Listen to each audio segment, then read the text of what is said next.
En nombre del Padre, del Hijo y del Espíritu Santo. Amén. Amados hermanos, en nuestro Señor Jesucristo, nos encontramos en el cuarto domingo de Cuaresma y tenemos en el Evangelio de hoy una de las dos multiplicaciones de los panes, en este caso el de la primera. Vemos cómo la muchedumbre le seguía, viendo, después de haber visto los milagros que hacía, y para no dejarlos ir con hambre, multiplica los panes, pero antes hace ver la dificultad que había. 5.000 hombres. Y dicen algunos comentadores, sin contar a las mujeres y los niños. Bueno, pero ya aunque fueran 5.000 en total, ya es una muchedumbre. Y si encima hay niños y mujeres, pues bueno, prácticamente más que el doble. Pero poco importa. Lo importante es que Él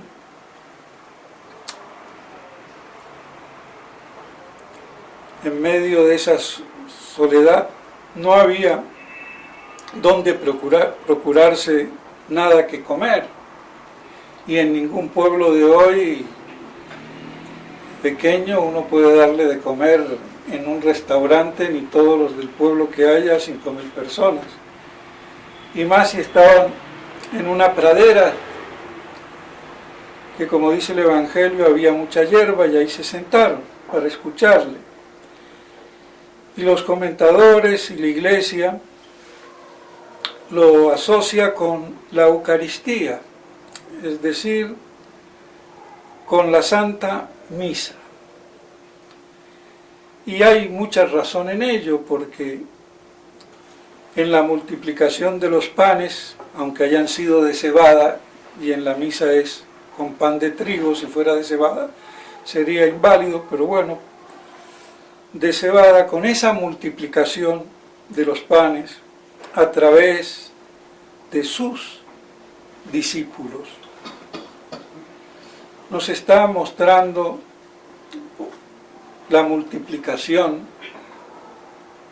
de su cuerpo a través de sus discípulos, de sus ministros, de sus apóstoles y sucesores de los apóstoles, y toda la jerarquía sacerdotal que de ahí se deriva.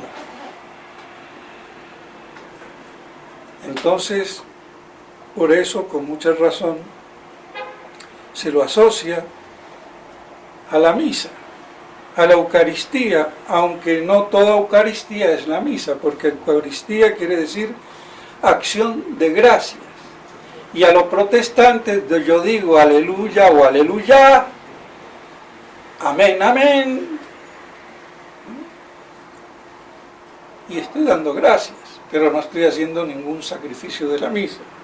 Entonces el término da como el chicle para todo. Entonces, pero qué mayor acción de gracias a Dios, a la Santísima Trinidad, que con el cuerpo y la sangre de Jesús sacramentado. No hay más ni mayor acción de gracias ni del culto, porque el culto siempre implica un sacrificio, una inmolación. Por la misma razón de ser del culto, que es, en definitiva, la destrucción de alguna criatura en aras del Señor, el dueño de la vida, del mundo, del universo. Y la manera de la criatura de tributar honor a Dios es a través de ese sacrificio que existió desde el primer día con Adán.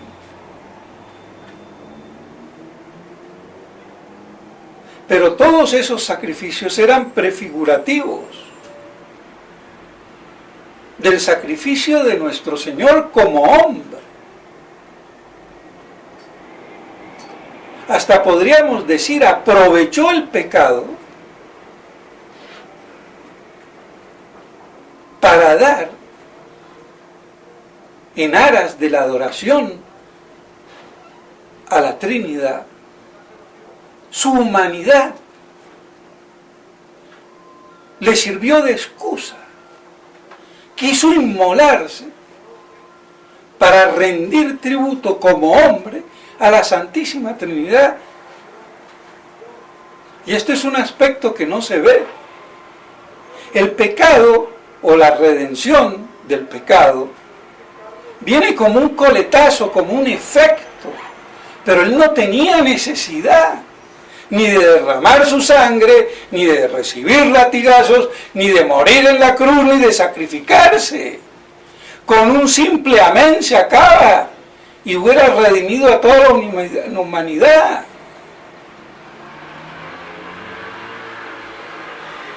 Pero él quería, en un acto de infinito amor, como hombre, a Dios Padre y a toda la Trinidad, tributar, inmolándose,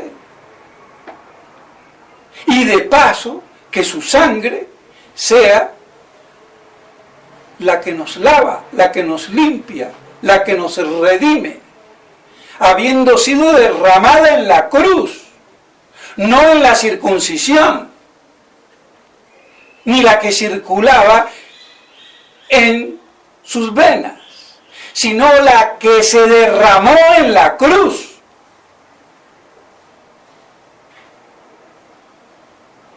No es simplemente su sangre y su cuerpo, sino su cuerpo exangüe, muerto, para que haya el sacrificio total y verdadero, de pleno holocausto, que eso era lo que significaban los holocaustos de los machos cabríos y de las vacas, los becerros y de la chinchín en el Antiguo Testamento.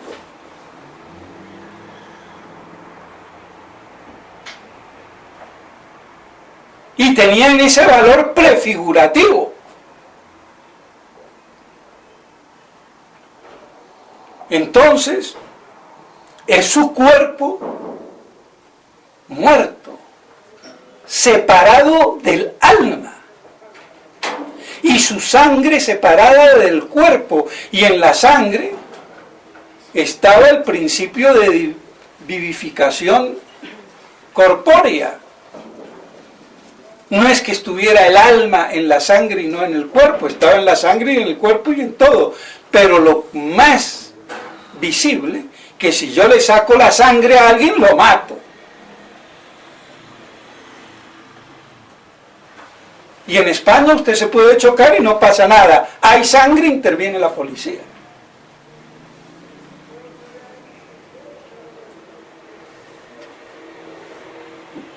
Entonces, por eso también había una expresión en la sangre de la vida. En ese sentido. Entonces, en esa separación del hombre, Cristo, es que hay muerte, pero no está separado el cuerpo ni la sangre de la divinidad y de la persona divina de Cristo. Por eso es cuerpo, sangre, alma y divinidad, la que hay en la Eucaristía cuando uno comulga, aunque comulgue bajo una especie. Está todo nuestro Señor en su y con su substancia personal.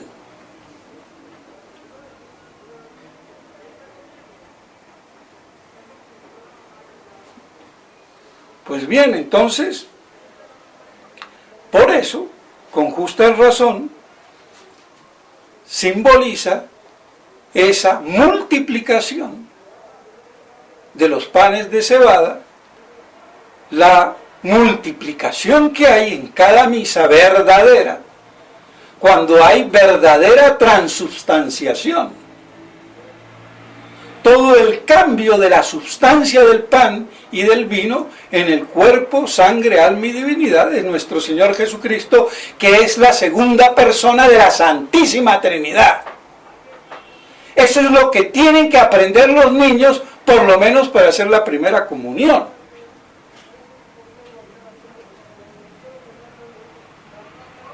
Entonces, así tenemos, porque con esta multiplicación de los panes, muy justamente, se puede ver toda la misión apostólica y de los sucesores y de todo el sacerdocio en la multiplicación de los panes a través de los apóstoles. Cómo se multiplicaba en sus manos esos peces y esos panes. Así entonces se multiplica en las manos del sacerdote, de cada sacerdote, cada vez que dice la Santa Misa. Por eso no es una cena, ni una sinaxis, ni un ágape, ni una reunión con el presidente del pueblo democráticamente congregado.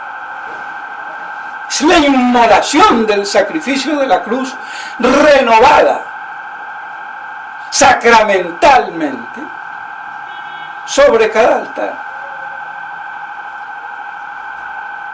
Y aunque se dice que la definición de la misa es la renovación incruenta del sacrificio de la cruz, hay que entenderlo bien, porque incruento es sin sangre. Y si no hay sangre, no hay misa. Entonces ven cómo hay que calibrar incluso las definiciones teológicas, que se quedan cortas si no se entienden dentro de un contexto doctrinal, teológico.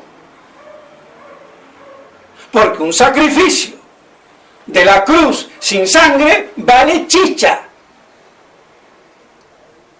Entonces, ¿qué quieren decir incruento? Es la concepción semántica de sin violencia física de visible derramamiento de sangre.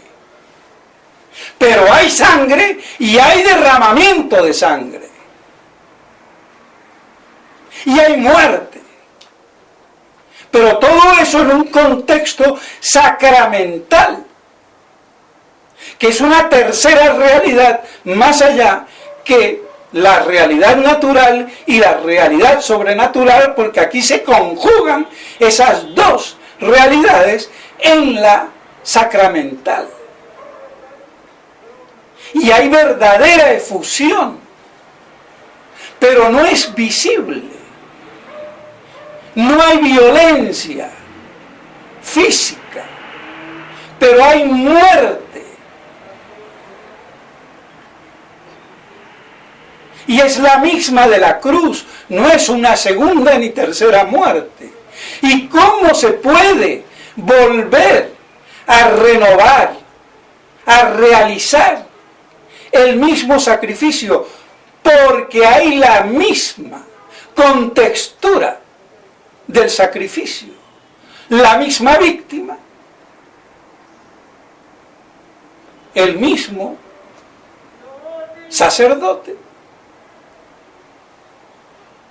y Santas Pascuas, la misma oblación, de modo sacramental, porque el sacerdote es alter Christus por la gracia de la participación hipostática que lo hace otro Cristo. Y por eso puede consagrar en el nombre de yo. Esto es mi cuerpo, y no es mi cuerpo, es el de Cristo, y mi cuerpo no es el de Cristo. Pero aquí sí lo es, porque lo hace en persona Christi, gracias a la gracia hipostática. Cosa que Monseñor Tissier, el gran teólogo, o teologuillo quería decir, por eso digo teólogo,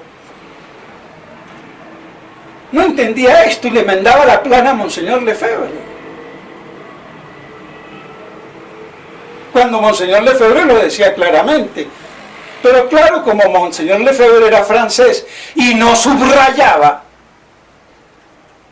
a veces a Monseñor Lefebvre le faltó un poquito de cimitarra turca, árabe o china. Porque así es la contextura humana. O por las buenas, o bueno, por las malas. A ver si les entra. Y vemos que no le entra. ¿Quién habla de esto? Nadie. Ni se atreven a hablar, y si hablan dicen estupideces. Como decir que no hubo muerte. O cómo explican la muerte. Si no veo que están matando a nadie. Entonces es sacramentalmente y en substancia. Así como está en substancia nuestro Señor, con todo su cuerpo, sus uñas, su pelo, su cabello, su lengua y sus dientes. ¿Y cómo? Porque no está de modo local, locativo, circunscriptivo, de extensión cuántica, medible por los astrofísicos, sino está en la substancia de su cantidad, que es inextensa, inconmensurable, indimensible. No se puede medir, pero está con su cuerpo.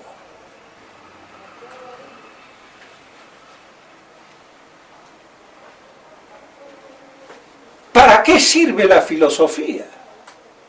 Para distinguir entre substancia, naturaleza y accidentes, y cantidad, por lo menos.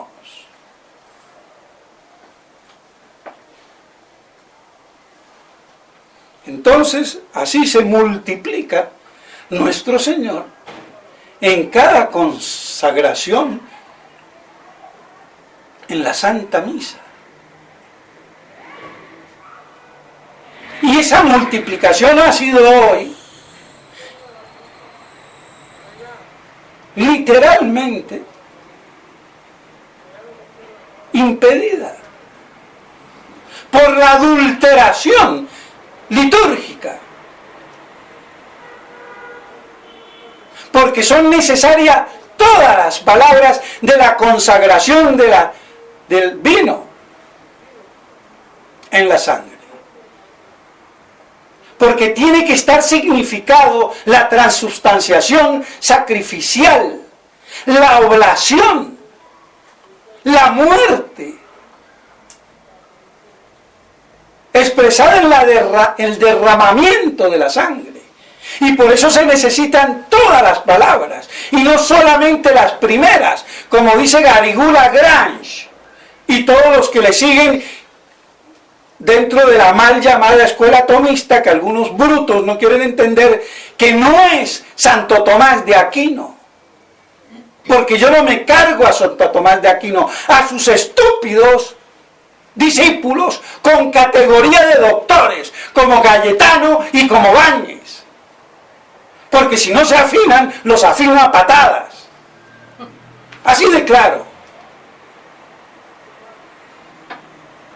Y eso es lo que constituye la falsa, mal llamada escuela tomista. No Santo Tomás, que estos desfiguran, sin maldad, pero por miopes.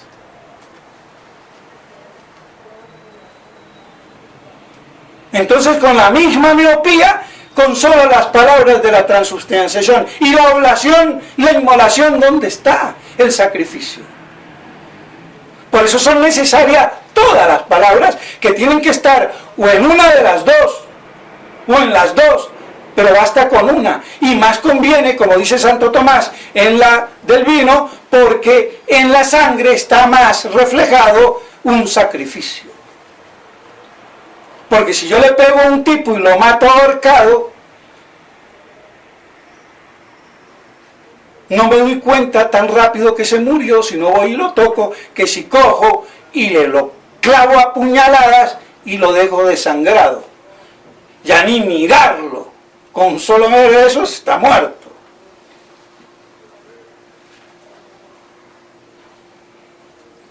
Entonces, por eso las imágenes hablan. Entonces tiene que estar en una dosis mejor que esté en la consagración del vino. Y con una basta, pero tiene que estar significado. Y esa significación falta. Este es el argumento que le faltó a Monseñor Lefebvre. Es el argumento que le falta a todos aquellos que todavía se preguntan si la nueva misa es inválida o no. Es inválida por esto. Porque la significación sacramental es con palabras y no solamente con cosas doble consagración. Porque las cosas están formalizadas por las palabras. ¿Y de qué? De la consagración, de la doble consagración. Entonces le hizo cosas y palabras que me determinan lo que son las cosas. Pero si yo no entiendo esa mínima explicación teológica sacramental, que no se explica ni en Ecón, no voy a tener las cosas claras. Y así el estúpido del padre Trejo, que ya lo bajaron del caballo, ahora quiero verlo, superior en México o superior de distrito en la Argentina, cuando estaba en México, prohibió que mi libro fuera publicado porque lo que yo decía de la misa. ¿Y ahora en qué te queda, chico? No eres superior de nada. ¿Y que me vas a plantar con tu teología de imbécil? Y si eso es el superior de distrito de la época, de esos dos sitios, imagínense el resto. La partida de brutos ensotanados. Y me los tengo que cargar. Y si no quieren, que se pulan. Pero claro, como son superiores, creen que ya tienen la ciencia infusa y no saben ni hacer chichi. Es que es lamentable. Entonces estos argumentos hay que tenerlos claros. Monseñor Lefebvre no lo tuvo claro porque él, en su humildad, porque era muy humilde, una humildad que yo no tengo, porque yo prefiero ser orgulloso con la verdad y no humilde en la ignorancia. Perdónenme. Porque la verdadera humildad está en la verdad. No lo olvidemos. Así que puede haber una falsa ignorancia, pero no lo digo que la haya en Monseñor, era muy humilde. Él nunca quería dar sus opiniones, como hago yo a troche y moche, que no son opiniones. Que son conclusiones teológicas, ciertas para el inteligente, punto. Cuando así tiene que ser. Tomaba la teología que venía del común. ¿Y cuál era el común? Pero sin la gregoriana y en la angélico todavía siguen discutiendo dónde está la oblación y el sacrificio y esto. Todavía. Porque no lo tienen claro. Leguleyos. Entonces esa era la opinión común que circula. Y sigue circulando. Pues hay que destruirla. Como Hernán Cortés destruyó a patadas el templo en Tenochtitlán. Así, no hay más. Cuando se está en medio de indios salvajes, caníbales, demoníacos. A ver. Y hoy peor que nada, más caníbales y demoníacos no puede haber. Entonces, la justa medicina para la enfermedad, aunque duela. Pues bien, entonces mis estimados hermanos, vemos el profundo significado de esta multiplicación de los panes y cómo se ha destruido esa transmisión, ese testamento de la redención de nuestro Señor en la cruz. Y así se destruye la iglesia. Y lo que se construye es una falsa iglesia, que es la del anticristo. Pero al anticristo no me lo voy a tener que pintar con cachitos, rabos y tridente, porque no existe así.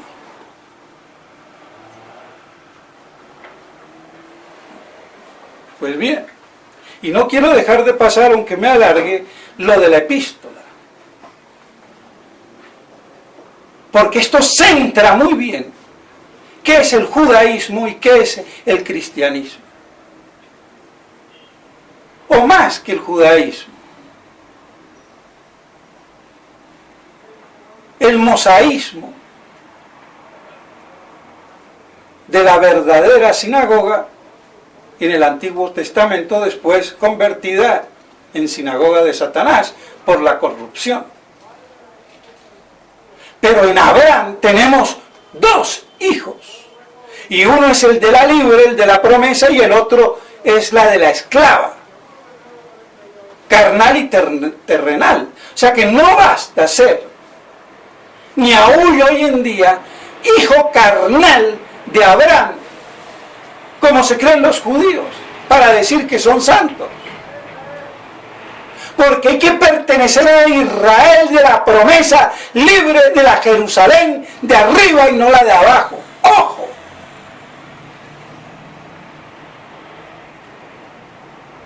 Y Abraham ya era Abraham antes de circuncidarse. Por eso es padre del Israel total.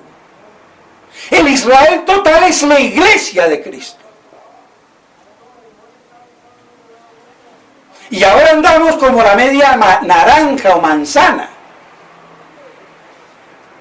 Porque la iglesia total de Cristo, el Israel espiritual, está compuesto de judíos y de gentiles convertidos.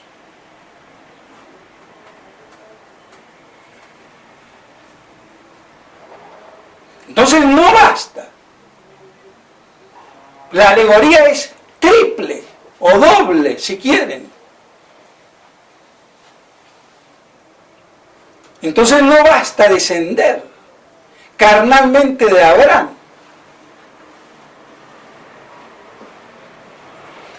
Hay que descender, en el caso de los judíos, de Abraham carnalmente, pero también y principalmente espiritualmente.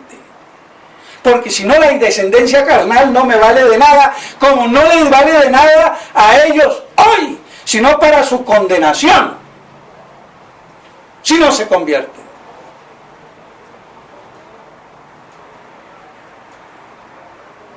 Pero tampoco me vale a mí de nada ser de la iglesia y estar en la apostasía después del Vaticano II. Así de claro. Por esto es una exacta judaización de la iglesia. La misma corrupción.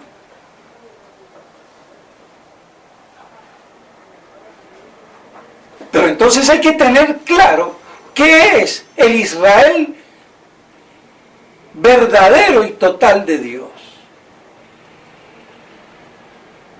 Porque Abraham creyó al punto de llegar a inmolar su propia descendencia y la promesa que venía de esa descendencia con el sacrificio de su hijo. Por eso es el padre de los creyentes. Y de ahí sacó a dos testamentos: el carnal, que en eso se ha convertido el Antiguo Testamento a lo puro judaico. Y el espiritual, el Nuevo Testamento, de la iglesia verdadera católica, no de la actual, impostora, usurpadora, iglesia satacranotizada, sinagoga de Satanás. Ojo, Roma perderá la fe y será la sede del anticristo.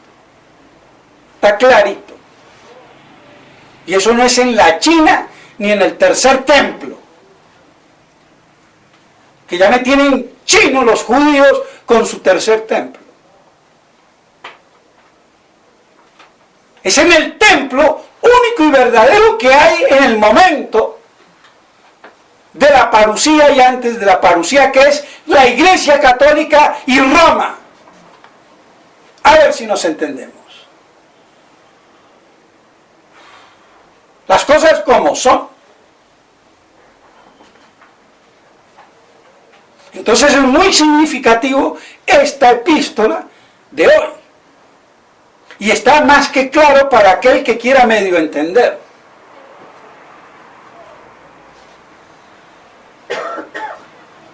Entonces la iglesia tiene que ser planificada en un solo rebaño bajo un solo pastor, tanto de gentiles y de judíos convertidos.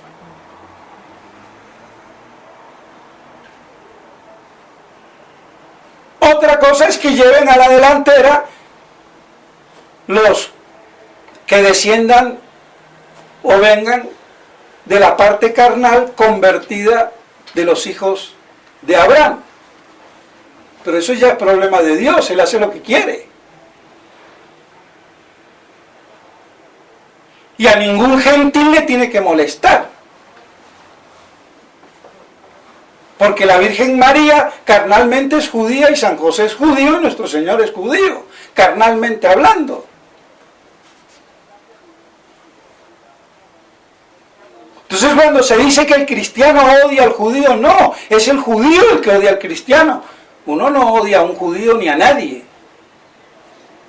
Pero le dice lo que son, deicidas, mataron a Dios.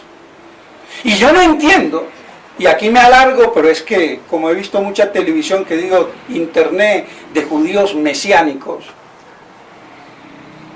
con toda la chichalandia, que si está por construir el templo, no, sí, puede ser, y si lo llegan a construir va a ser del anticristo.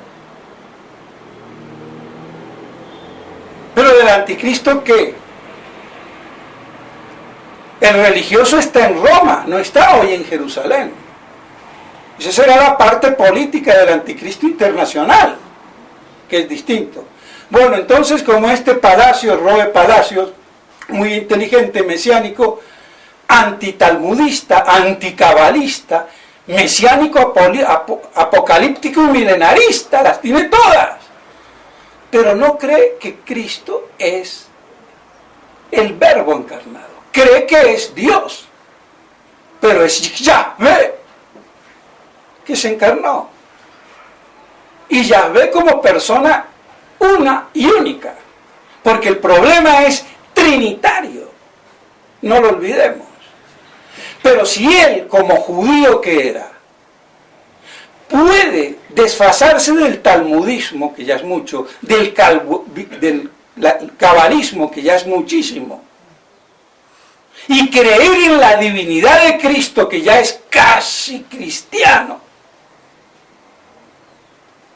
¿por qué no llega a la iglesia verdadera, no a la de ahora? Y reconoce. Porque nuestro Señor instituyó los sacramentos, el bautismo, en el nombre del Padre, del Hijo y del Espíritu Santo. Entonces, ¿por qué Él dice, circuncídense y bautícense a la judaica? ¿Qué le pasa? No coordina. Lo quisiera tener de frente y que me invita al programa, me voy a México. No tengo problema. Pero no es poniéndome un velo como monjita imbécil, que ya hablo en santidad, amén, amén, igual que los protestantes, aleluya, y pachanga. Es que el protestantismo es judaísmo liberado del Antiguo Testamento, aceptando el Nuevo, si quieren, y ahí están pintados. Y lo digo para que él se convierta y que cuando hable de católicos no diga satánicos, porque cuando él habla de la casa de Israel y de Judá y que están engañados por el rabinato, dice mis hermanos, no dice satánicos, y son satánicos. Entonces, que mida las palabras.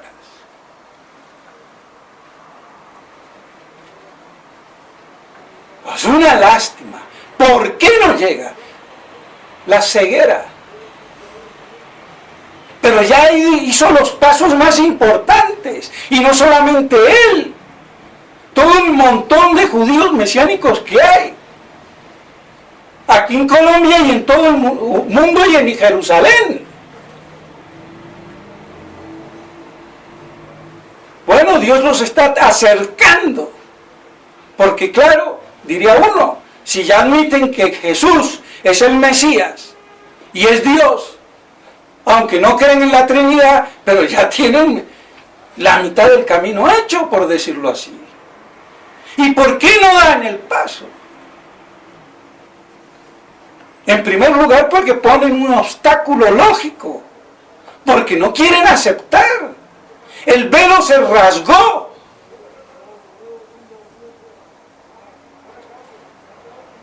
El velo se rasgó. Y en la profecía de las 70 semanas, cuando se habla del ungido, hay dos ungidos. Porque está el judío, el ungido príncipe Mesías, y está el ungido pueblo elegido de Israel, porque Israel es ungido, pero es evacuado, e incluso los católicos lo entendemos como Cristo muerto en la cruz. Pero me está hablando de dos ungidos. El primer ungido, y por su muerte, el segundo ungido es el Israel evacuado. Se les clausuró, se les acabó el tiempo, y ahí termina la semana 69.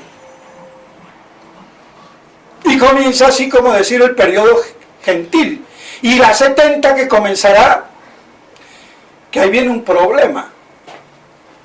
Porque los mismos que la explican atribuyen a las 70 semanas cosas de la preparucía y cosas de la posparucía. Entonces por eso a veces uno no entiende si es antes o después. Porque como dice Caballero, hay una continuidad entre las 70 semanas, la última, y el reino mesiánico. Pero es que, ojo, hay una ruptura de la intervención por la parucía. Y aunque para los judíos sea una continuidad ascendente, para la historia hay una intervención que rompe de cuajo las dos épocas. Entonces por eso se presta confusión incluso para mí. Pero de todos modos, yo no puedo meter todo el Apocalipsis en 7 años, 7 semanas. Una semana de 7 años.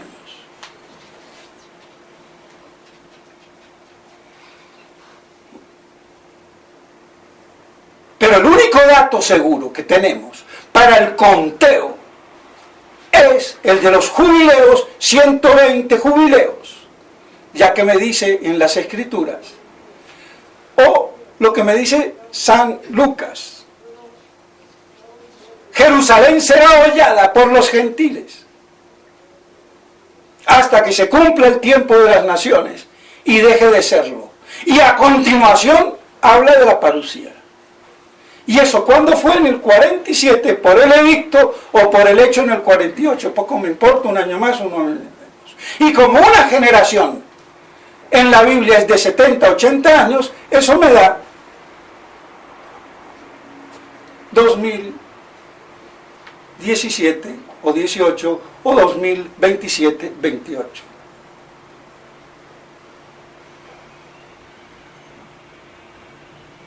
Que los tiempos pueden ser alargados como el chicle o acortados como un resorte que se comprime. Eso lo sabrá Dios Padre en su providencia.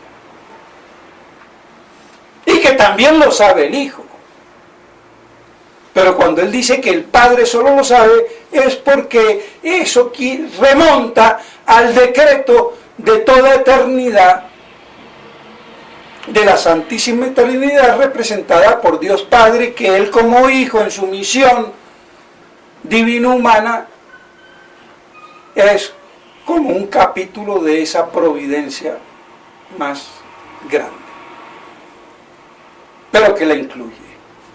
O es decir, no es ahora parte de mi misión, de James Bond, si quieren, o de Superman, o como se les dé la gana. Pero entonces, me quedo asombrado cómo estos judíos mesiánicos no dan el paso. Lo debieran de dar. Y hasta que no lo den, judaizan igual que a los otros que combaten. O sea que están divididos. Es que todo está dividido. Judíos, católicos, tradicionalistas, aquí, sálvese quien pueda. ¿Y quién es el que manda? Mente superior domina mente inferior, que es inteligencia, con la palabra de Dios. Punto. El que sabe teología manda, y el que no sabe va a quedar frito como una rana.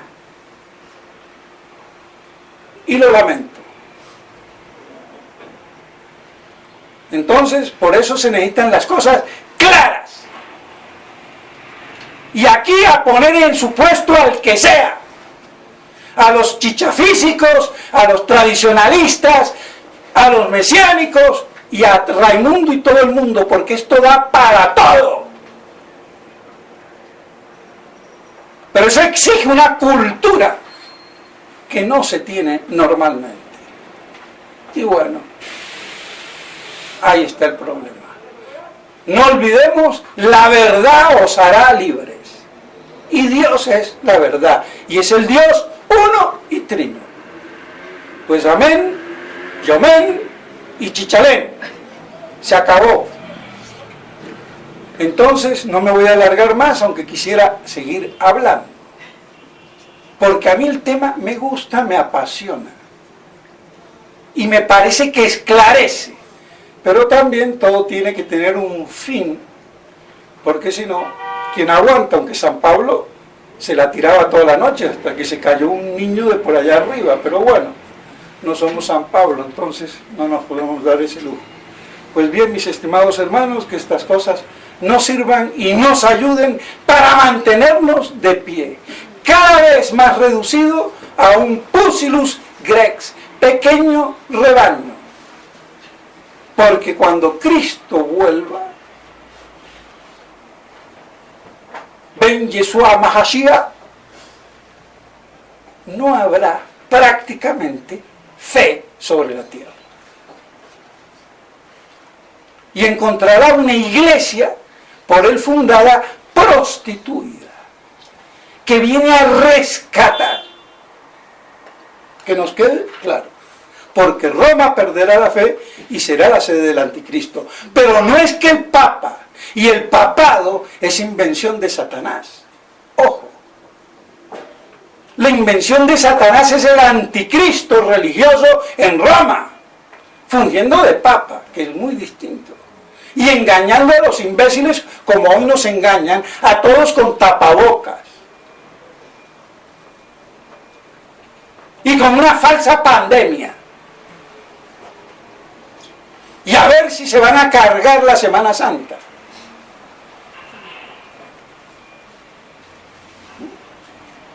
Pues bien, esperemos que todo esto entonces nos enriquezca el alma en medio del dolor. Y bueno, para eso estamos en Cuaresma. Pues bien, que Dios sea alabado. En nombre del Padre, del Hijo y del Espíritu Santo. Amén.